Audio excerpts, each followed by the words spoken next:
Hey, welcome to more random thoughts in random places. I think we need to be on a little bit of a lighter note right now. Now, I do get asked whether I do tarot readings. I don't. I'm a bit more of a crystal person myself, which I will be learning a bit more about, but I like to keep it simple, and I will share the simplicities of that with you because really, the best way to be using your crystal is to always cleanse it. And you can always cleanse that in pure sunlight and then rainwater, never tap water and never fake light. It has to be real sunlight. And so then you can recharge your crystals, whichever crystals that you're into. Mine is a quartz crystal. She's over 100 years old, and it was passed down to me by my Russian nan, who was a clairvoyant. And we also have, we have clairvoyancy in our bloodline, but claircognizance as well. That's another thing that I have. So it's basically just a knowing, and you spend quite a lot of your life on an investigation to figure out why you're having those thoughts and where they will play a part in some of the things that you, years in the future, you're getting to see. So let's say, for example, as a young girl, there were pinnacle moments that made me stand there and go, why are we doing such and such? And then out of nowhere, I'd forget about that. And then 10, 15 years later, something would come up and I'd be faced with just that question again, but things would be different. And then I'd be like, oh, right, okay. And I tried to ignore this, but it became such a prominent thing in my life. I couldn't ignore it anymore. And that was when the whole journey started for me. So I delve more in the crystal, but you must gravitate to what is you. Go that way, you know. Never copy or follow. It's okay to reflect, to listen and observe other people, but also always you must be on your journey, clarifying your thoughts and feelings with certain things that the Most High has put in your life for you to figure it out, to see it. Are you one of the journeymen? Are you one of the journey women? Yeah, I know I'm one. So, as I shuffled the cards, one already came out. You have to excuse my hay fever. It's just a bit off. I've taken a tablet, but it's still like, wow. And so I'm going to do two, because as I was shuffling, one already came out. And I don't want you to think I pre-picked it, because I didn't. It just flew out.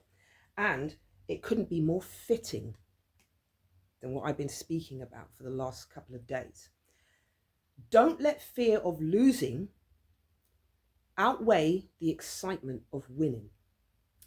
Now, I can't remember what drama series my son and I were talking about, but we narrowed down and pinpointed that particular feeling that this young lad was having.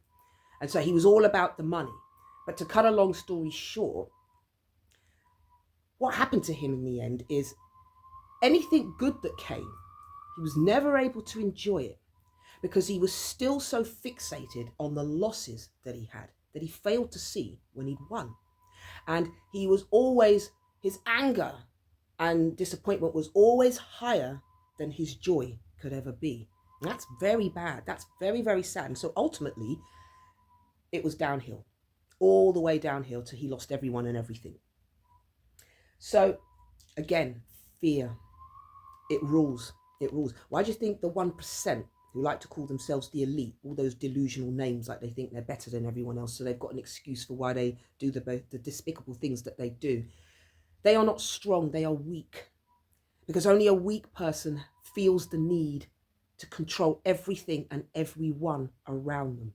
It's a very weak individual with a weak spirit and a very weak soul. Okay, that's what that represents. It doesn't represent strength at all. It doesn't. We can hide behind fear. Fear creates a lot of negativity because people will hide. People will then lie. And then in comes the mistrust, you see, because people won't be straight with one another because they're too scared. Okay, so be mindful of our fears, my darlings. That's why people follow others, so they can have so they can relieve themselves of any accountability if anything goes wrong. Oh, it wasn't my decision. I never made the call. No, but you followed the person that did. Okay? It makes you worse. Okay? It makes it worse. So let's just do another card, because I haven't been doing my affirmation cards for a while, but there it is. I feel the need. So when I feel the need, that's when I do the deed. So what do we have here?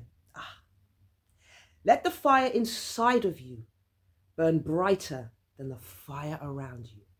I mean, fire she's a beautiful thing. She's a magical thing. And she'll just have you staring at her like that. She really brings you in. Let that inspire you. You can feel the fiercement. You can feel the heat. But don't be afraid. There's power. It's a beautiful light. Okay? So let the fire inside of you burn brighter than the fire around you. All right, my darlings? And on that note, my sweethearts, have a wonderful week. And as always, Jana.